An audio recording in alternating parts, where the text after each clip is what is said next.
To assalamu alaikum yan uwa masu tarin albarka, barkanmu da juma'a, da fatan kowa ya sallar juma'a lafiya, iya cikin koshin lafiya. Al'ummar musulmi muna muku barka da juma'a, barka da sallar idi.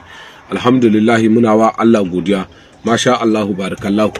To alhamdulillah yau maganar da zan yi musamman yau al'umma yau akan mata ne na Nijar. Yau zan yi magana yan uwanmu mata, uwanmu mata, yayinmu mata. Alhamdulillah yau sakon da zan tura ga jagororin mulkin Nijar.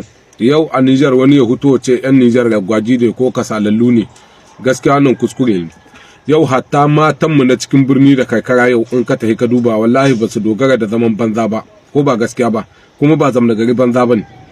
Zan fara da ƙauyuka waɗanda suka je wayi garin da magaran, tun daga garin Gafate, garin Mama, garin Tawace, Dumin Mijalallashi, Dutsen Kura, Badaraka, unguwar Garke, Dogon Marke, garin Liman, garin Daudu, garin Tawace. Wallahi ku sa ido ku gani ɗan ƙauyukan nan tun da muka tashi haka muke ganin su, kai tun muna yara har muka yi wayo. Wallahi in aka ce muku yau kasuwar dole, na rantse da Allah wa'annan ƴan matan da tsohinsu da manyansu duka haka zaka ga asubanci ne za su yi a can ƙauyen nan, su yi dare tunkir suna